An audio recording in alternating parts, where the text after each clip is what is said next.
Hey everybody, thank you very much for joining us today. Once again, I am here with my esteemed colleague, Mr. Pete Cutler.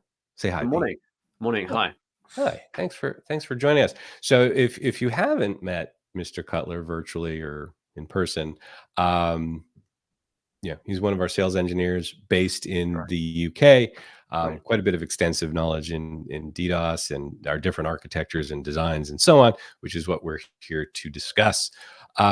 So, for today's webinar, or the title of this is DDoS Protection as a Service, Deployment and Configuration Best Practices. So, what Pete and I will be discussing, or actually really what I was going to do, I'm going to ask Pete questions and he's going to give the information. Mm. But really, especially with our service provider customers, also hosting provider customers as well, the idea that being able to take their investment in our DDoS protection technology and turn around, issue that, or develop service offerings on that is a great driver. But of course, they want to know how to do certain things. So, what we're going to get into today is really from the architectural level on Yes. what's needed. Yep. We'll keep it, pretty product focused, not going to a sales thing.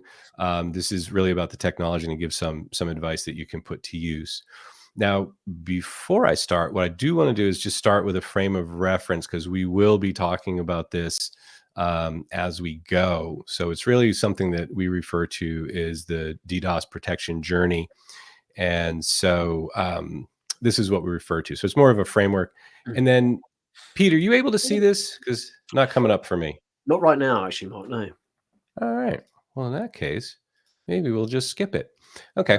So basically, I'll just summarize it, and I'll do it through interpretive dance. So that way, you still. I'm not going to I'm do that. happy to summarize it for you if you want. It's no problem. Yeah. Yeah. Please. Yeah, that's fine. So what we were planning on showing on that slide was essentially it's a basic time chart, and it's really a representation of a network journey from having absolutely no technical implementation for the defense against denial of service incidents, and they start out, they've got this information security problem. They want to protect the availability of the users on their network and the assets that they're announcing through that network. So that journey starts with looking at some open source tools, often most of the time, but ultimately the starting point is always that it gives them some visibility. It tells them what is going on in my network, and it generally moves through two distinctly different stages: mitigation. The next one is protection, and the two are different because we often talk about managing risk in info security, and mitigation is exactly that. It's going to reduce the effects of it, but it's not going to remove it entirely. Whereas when you move to a stage of protection, which is ultimately characterized by deploying more technologies to help you with that, you're actually guaranteeing some level of service availability for the applications that are being hosted. So it's less about the defense of the asset and the bandwidth, and it's more about the preservation of the service that's being delivered across that network backbone. And I think it finalizes and completes itself by saying that those that have been on this journey for some time often then turn it into a revenue generator. So you tell me, Mark, is that a fair representation? Well done.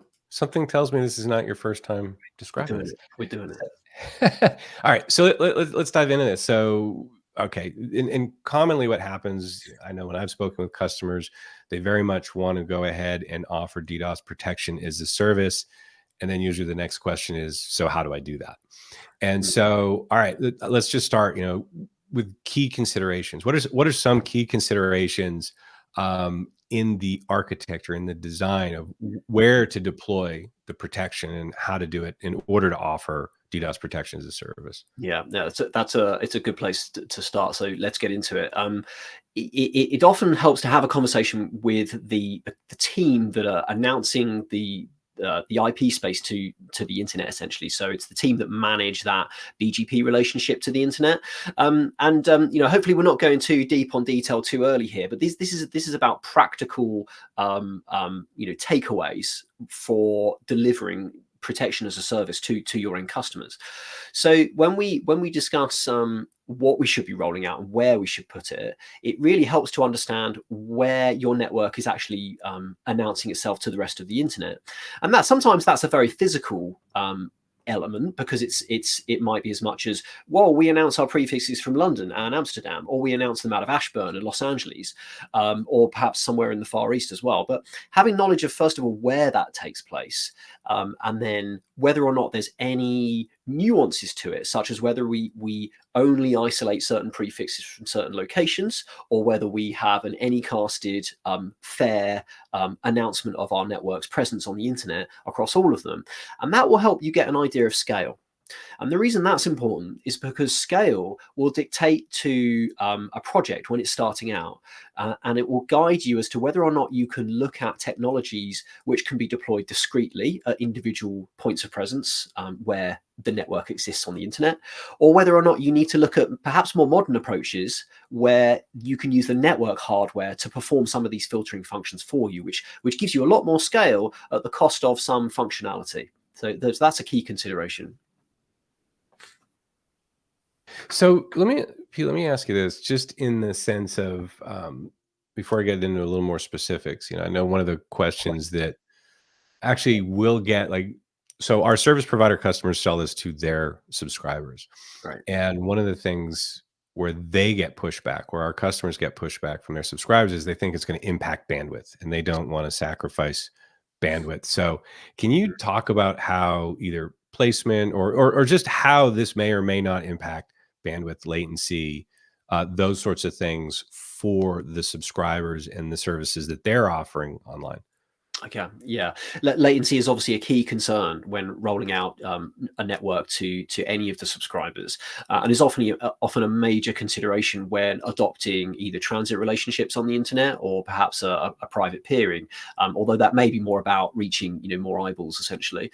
However, latency can be one element that can impact the project, because if you always have a choice when adopting a DDoS protection project, either for the network or for the subscribers as well. And that choice is whether or not you decouple the two major components of defense. And those two major components are visibility, so about seeing what's going on the network, and importantly, seeing the incidents as they take place. And the second element of that is the traffic treatment. So once we've decided or know that there's an incident happening, how do we treat that traffic? How do we mitigate the risk, or how do we protect the service? And traditionally, when they've been decoupled, there is some inherent movement of traffic, perhaps some engineering techniques that take place across the network to either take the traffic out of path or to perform some other function. And when you do that, you can increase some latency into that equation. And so that will be typically could involve being milliseconds as a measurement, and that will obviously increase the round trip time for any packet on the internet. So considering what we just talked about earlier, which was scale, if you're going to introduce the decoupling of those two processes, it is important to take account of the fact that, okay, if traffic's going to arrive from my Asia POP, then I need to move it to a place of cleaning. That will add latency.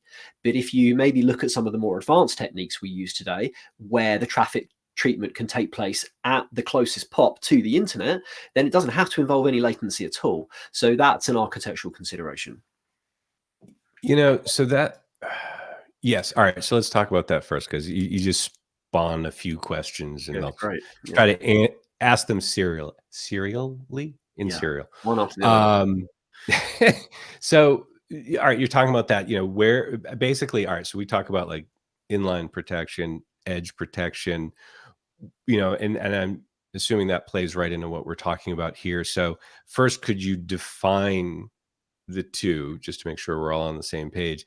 And then Okay. what are the trade-offs, whether you go with inline edge protection in this discussion, particularly as it impacts bandwidth and latency? Sure. So, well, I'm going to define them like this. I'm going to define inline protection as a mechanism which will have the ability to treat traffic, discard, accept, police, that sort of typical function, and sometimes performing much more clever analysis and features on that traffic. But importantly, it is in the transit path of the packet itself. So your network packet will, traverse the methods that you're using for treating it on their route to the destination. So there's no reroute, there's no you have to take a different path because the road's closed sort of mentality to it. Edge protection can still be in path, but edge protection talks to the approach where we're actually using the network hardware at the edge of our network, most of the time at the edge. Depends what edge. Possibly not subscriber edge in most cases, but more peering edge to the internet. And that can take place in path 2, but you're using the investment you've made in network hardware to perform that function for you. So sorry, Mark, you'll have to clarify the second part of that. Were you looking for advantages to both? Yeah, I'm wondering how much, if any, as we're talking about latency and so on, you know, does that factor into choosing whether I want inline protection, so our box between the edge and the internet, or edge protection where we're integrated into the edge routers? Is latency a consideration, a factor, something that somebody would have to think about if they're going to deploy this service or offer this service? Yes, I think latency is a very valid consideration for sure. Yeah, I mean, you're not talking. Let's just quantify this for a second. We're certainly, in most cases, not talking about 50% extra latency. Most of the time, we're typically talking maybe 10, 15%, something like that. But it's kind of difficult to track down because it depends on which architecture you take. But sure, it's a real consideration. The good news is obviously there's ways of doing it which don't involve the addition of any latency, but it is often dictated by what your end goal, what you want to achieve here, basically. Yeah, and that was going to be my follow-up question. So there are ways to design around it depending on what your latency tolerance is, and I wonder because I spent a lot of time, over the last, I don't know, almost 10 years prior to coming here in the industrial control system space. And Yeah, latency is kind of like, I have not seen such intolerance of latency yeah, yeah. there. I mean, do you find, assuming we're not talking about ICS here, ICS systems, that like the day-to-day SaaS, any kind of offering, those websites and so on, Yeah. is it impactful, the latency that you see? And again, I know it depends on the architecture. So if I go, I'm gonna, like, I don't know if say Edge adds a little bit of latency to it. And I know the scrubbing can add, like, so then we're down a rat hole. But just in broad terms, they typically within tolerances, or do you see um, latency as a big requirement that drives architecture? I wouldn't say that latency wouldn't say people are intolerant of it. I would say that they're quite mindful of it, and it certainly does dictate the way people deploy things. But you see, at the point of traffic treatment, there is almost it's unnoticeable. You won't notice it in a trace route, ICMP response times. You just won't see it. But if you have to introduce onerous traffic engineering to achieve that defense goal, which is something that we try and avoid all the time, and really you can only achieve that if you're accurate and you're automated, then yes, it is a real it can often dictate the difference between deploying 2 pieces of discrete technology or maybe 4. So Hmm. yes, it's definitely a big Okay. factor. Well, then, this comes up as well. So obviously, not all subscribers are created equally, or their services have different value.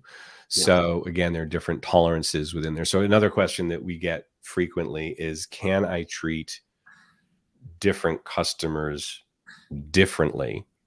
And so I know we have policy capabilities and so on, but can you talk a little bit about that and how that may factor into design? Absolutely. It's an easy one. The answer is yes. I think what's being talked to here is we have customer A, and they want to be able to ingest defense as a service from their upstream provider, and we want to be able to offer them service tier or package X, and that involves perhaps the certain traffic to certain prefixes always being inspected because they're high value assets. Option B could be we have customer B over here, and they want an on-demand service. So can we combine the two into one technology deployment, which solves the problem for both of our customers, and potentially we can create commercial models around them both that are sensible and make sense for the amount of work that's having to be implemented to achieve those things. And absolutely, the answer is yes. And the only way that you can achieve that is if you leave the flexibility and decisions up to the network team when they're deploying this. So if a vendor comes into a space and says you must perform these functions to achieve these goals, and that's often dictated by rigid types of flow data that are being that have to be ingested, or certain types of fixed interfaces or traffic paths that have to be implemented for that, then you've only got one option. It's almost like, this is the answer, what's your question? But the approach that technology I've worked with has always taken is, we will provide discrete components, a little bit like the Linux model of doing things, where you have these core little engines that do all these things. And then we're going to leave it up to the network to decide how they want to actually interact with these functions so that we can achieve the end goal. And that's what gives you flexibility, and why you can achieve both of those goals. Okay, great. Thanks. And if I can, just for a second, so we did have a question come in. And so basically, here, I'll just read it to you. What are your thoughts of centralizing DDoS protection systems across different partners with different technologies like Corero, Radware, or NetScout? How can this be achieved? What important common features, at the minimum, to centralize and standardize this? So I hope does that make sense? I think I'm following. I think it does. I mean, well, hopefully I haven't misinterpreted this, but I've seen this in various locations. Sometimes we'll have multiple technologies deployed in, say, let's create this concept of a service lane. So when a customer's traffic enters this service lane somehow, it will then be treated by discrete technologies. Sometimes that's achieved because you're looking at different information security priorities. You may be looking at dealing with rate-based incidents, as well as some of the vulnerabilities and risks associated with the OWASP top 10, which is perhaps more about application firewalling. But if we combine them together, can we achieve more of, can we achieve a slightly separate goal, or a combination of those goals? And the challenge is not necessarily combining them. That's relatively straightforward. It tends to be the presentation of that data to the end customer. So if you say to them, we're going to deliver all these priorities for you, which is great. You've created this sort of monolithic UTM, if you like, as a service. Then how do we actually show that in dashboards that really make sense to them? Because you're going to have discrete dashboards for each different technology set. Yeah, and that's the challenge. Okay, I get you. So yeah, I've run into that in the past when I was on the SE side in the SIM space. Because you have different, say, departments, or you go through an acquisition where I worked for ArcSight at the time, and they may have Q1 or they may have RSA, and it's like, how do you get them to work? But that was always the thing. If you didn't have a higher level, like I'm trying to think of what the HP tool was at the time, where you could centralize all that, then you had these discrete views and you didn't get the whole picture. Okay, interesting. I mean, open APIs and APIs that are very verbose are always going to help with that. So, but there's always that piece of work in the middle that no one talks about, which is, okay, well, how do I scrape that data and put it into my customer portal? Which was something that the team that I work with have expertise in too. But it is beholden to the capability of the vendor's technology that's available. Okay. So let me ask you the next question. So now I want to look at some of the service offerings, or again, what needs to be in place, because as I understand it, so a lot of times we'll get a tiered, or a provider will want to give a tiered offering. Here's what we get with this package or this package, and so on.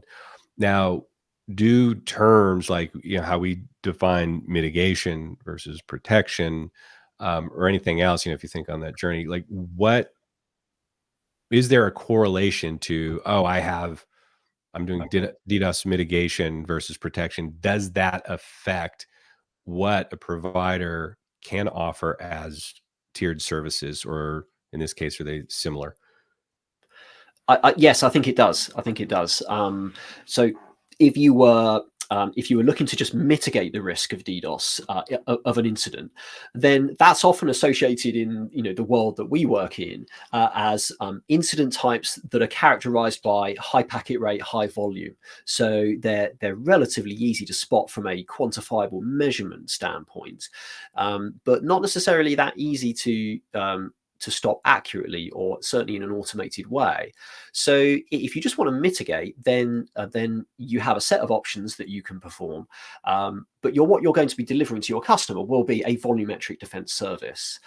Whereas if you were to look at application protection, or at least service protection for that customer, then that will be characterized by probably the addition on top of volumetric inspection, which can be done with edge defense, or filters that are dynamic, and we can talk more, or probably have done on different webinars about that. But if you're looking at protecting the service, then typically that does mandate a bit of extra visibility, because once you've removed the volume, what do you do with all the traffic which is no longer standing out from the crowd with all of the rest of the traffic on your network? You need more visibility, and so in order to do that, you'll often perform different tasks which require seeing more packets on the route to the destination host. So it does require different technology setup. Okay. And I guess if I can just offer, it's one of these scenarios where it's always good to have the business team, product management team talking to the engineering team ahead of time before offering that. Because if you're offering mitigation or have mitigation, and then you want to turn around and offer a different layer of service that you need protection for, then that's a big lift, and that's something that should be worked out ahead of time. Okay, so we have, all right, and I'm going to take an attempt. I'm sorry in advance for the person offering the question. If I murder your name, I'm going to do my best. I believe it's Walberto. So correct me if I'm wrong. I don't know if I'm pronouncing the G or not. Anyways, so he's asking, how is the best way to minimize false positives? Is there any best practice for attack evaluation? I think there is. I think so. Minimizing, if we were to, the way I think about this on the hop, okay, because we've not prepared this question, is to think about it in terms of a Venn diagram. So you have some clearly defined volumetric attack types, which can be characterized in many cases with static source ports, which don't require much analysis of any other data set apart from the volume of that incident. So that you could apply interface filters on your routing hardware to deal with those, policers on the routing hardware, but they're often best dealt with closest to the point of ingestion, where your bandwidth into the network is highest. So that's definitely a good way of dealing with those. The other side of this is the sort of incidents which are characterized by making sure that the service is always available, and that is often moving into the realm of application firewalling. And there are some really good tools over there which overlap from the first generation of firewall world into the next gen, to coin a phrase, firewalling world, which will try and do that for you. And the reason they're good at doing it is because they're closer to the workload, and they've got that visibility, which isn't going to place too much load on your forwarding plane, on the routers and the network hardware, to perform that function for you. But the gray area in the middle is how much you can achieve and gain the maximum amount of scale for it. Gotcha. Okay, did I answer that correctly, or let's have a... I'll see if we get a response, if you answered that correctly or not. But I wanted to ask you too, and I think this kind of plays in here, or dovetails off of this, and maybe this is part of the policy, but we talk a lot about automated response, intelligent response capabilities. So can you talk a little bit about that, about how these factor in, whether it's policy, design, so on, but what needs to be, I guess, taken into consideration when we talk about those sorts of capabilities and what you'd want? Okay. Yeah. Well, first consideration is, what does my network currently tell its customers it does from a DDoS standpoint? Now, written into SLAs will be, not all the time, but most of the time, will be a certain tolerance towards an incident that takes place, with the caveat that the provider will remove the announcement of that prefix from the internet if it threatens the rest of the network. So it's about understanding currently, what do you tell your customers today that you're doing for them. Also having a quick chat with the product team responsible for delivering the products that you go to market with, to say, what are we promising customers? Are we perhaps over promising today compared with what our abilities are on the maturity curve that we talked about earlier? So understanding that will be a great starting point. Yeah. Could you perhaps elaborate a bit more for me, Mark? What more do you need? Yeah, well, I'm just trying to think, because what we run into, we Corero, when I hear from some customers, they really span the spectrum. Yeah. There's some that just they hit the ground running. They know how to stand up their offering. I mean, I know this is a corner case, but we've got one customer that was profitable on this within 6 months. And Yes. I'll just say your mileage may vary. And this, like I said, this is a corner case. But then on the other hand, we've got customers who really want to do this, but really need a lot of help. Maybe they'll use our managed services. They see the value in it, but they need that help. And so knowing that we do have these automated capabilities. Yeah, number one, because the majority of attacks are very quick, small. So before a human even sees it, you need to respond. But also two, just again, like what I guess as I'm looking at it going, I'd want to understand what the system can do for me and when I need to get involved. And I guess maybe that helps me. Is it SLA driven that I'm just going to make sure if I've got a real tight SLA that everything's automated. Sensitive customer, maybe I want a human on it. I mean, like, Mm. how does that factor in? Am I making sense? Does that Well, make sense? I think so. I mean, I think a lot of the technology we work with sits in an ecosystem because it speaks BGP to the edge of the network, Mhm. but it also speaks via structured protocols like netconf to the tools that we work with that are proprietary, those inspection engines. And whilst it can speak to many different hardware types, depending upon routing vendor and switching vendor, so it has this. It is absolutely multilingual. So how do you tie all that together? Well, you have to have a solid automation engine because often the starting place with any service tier you offer is a, a, a fallback black hole route if things get too hot, or a redirection of traffic to a third-party cloud on the internet or something like that. But way before any of that happens, using the capability of the bandwidth within our autonomous system and the way it connects to the internet, what can we do that's automated there? Well, we can send edge filters. We could potentially redirect traffic to discrete places where we go for more accurate levels of inspection and those sorts of things. Automation is great. Orchestration of the automation is something that we have been working very hard on, and deliver on time and time again, because it's about knowing what to do when, because we're often not talking to our own technology, we're talking to other vendors' technology, and that's why we maintain things like league tables of vendor capability. I'm talking routing and switching now, because a knowledge of that will help you work out what service level you can offer to your end customers.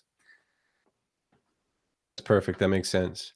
So with just the time that we have left, what Where did that nuggets? time go, Mark? What have you done with it? It always happens, right? Like we're like, are we ever gonna fill up 30 minutes of this? Next thing you know, we're like done.